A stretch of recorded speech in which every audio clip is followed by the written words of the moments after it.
The sun was still rising over the city when Adrian Hale rushed through the sliding glass doors of Mercy Hill Hospital, his heart pounding with an unease he couldn't explain. He wasn't supposed to be there this early.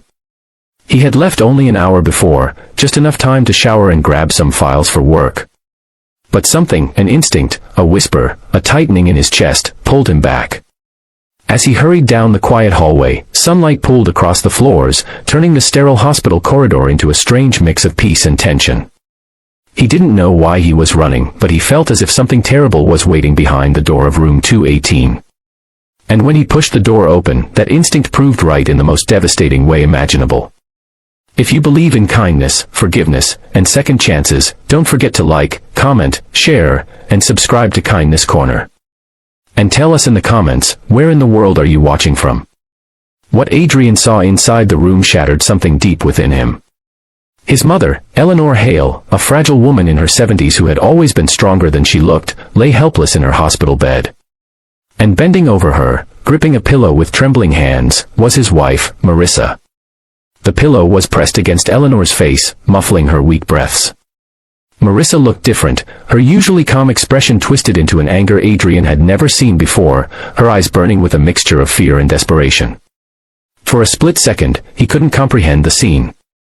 He knew Marissa struggled with stress, knew she blamed Eleanor for past financial issues, knew their marriage had been rocky for months, but this was beyond anything he could have imagined. As the pillow slipped from Marissa's hands and Eleanor gasped for air, Adrian rushed to his mother's side. The heart monitor beeped frantically as he leaned over her, gently helping her breathe again, smoothing her hair as tears threatened to overwhelm him. The daylight filtering through the window seemed to freeze in place, casting the room in a surreal glow. Marissa stood frozen near the bed, her chest heaving as she backed away, unable to justify what she had done, unable to meet Adrian's horrified eyes. In that moment, Adrian felt as if the woman he had married no longer existed, replaced by a stranger whose pain had morphed into something dangerous. But this wasn't just a story of betrayal. This was also the story of the years leading up to this moment. Adrian had spent his life caught between responsibility and guilt. Eleanor had raised him alone, working double shifts so he could attend college. She had sacrificed everything for him, and he always felt he owed her more than he could ever repay. When he married Marissa, he hoped life would finally settle, that love would fill the spaces hardship once occupied. At first it did. Marissa was kind, elegant, and supportive. But when Adrian's business struggled, they moved in with Eleanor for a while. Tensions rose, tempers flared, and unresolved resentment began to rot the edges of their home. Marissa never forgot the humiliation of leaning on his mother for help, and Eleanor never forgot how Marissa often dismissed her quietly behind closed doors. Weeks before the hospital incident, Eleanor had suffered a sudden collapse. Heart issues, the doctors said.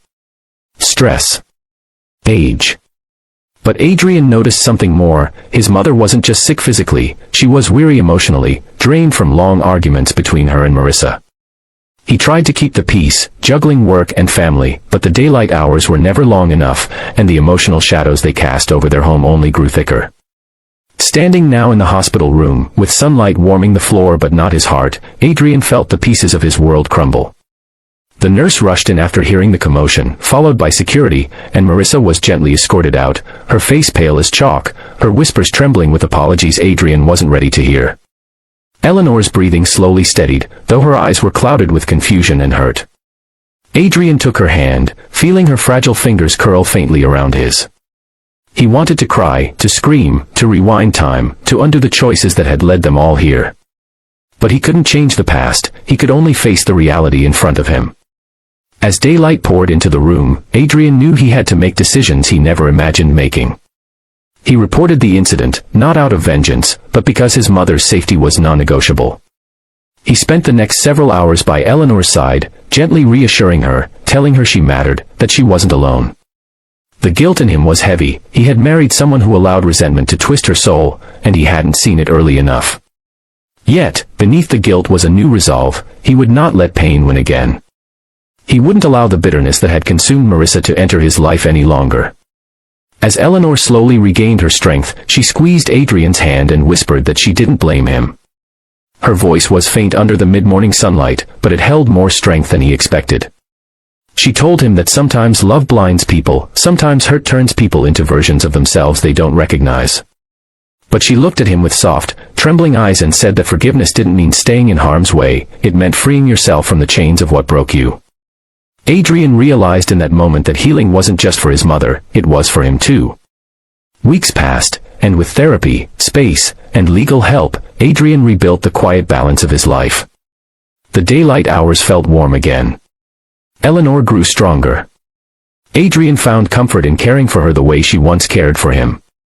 And though part of him mourned the collapse of his marriage, another part breathed with relief, knowing the storm had finally passed.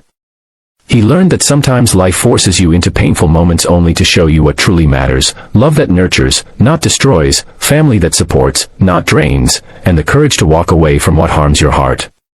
If this story touched your heart, please like, comment, share, and subscribe to Kindness Corner. Your support truly keeps these stories alive. Before the ending, tell us in the comments, what lesson do you take from Adrian's journey? And in the end, Adrian learned that even the deepest heartbreaks can lead to healing when you choose courage over fear, love over resentment, and hope over despair. His mother became his source of strength once again, her warm smile reminding him that even in the most painful daylight moments, there is always a path forward, if only you choose it.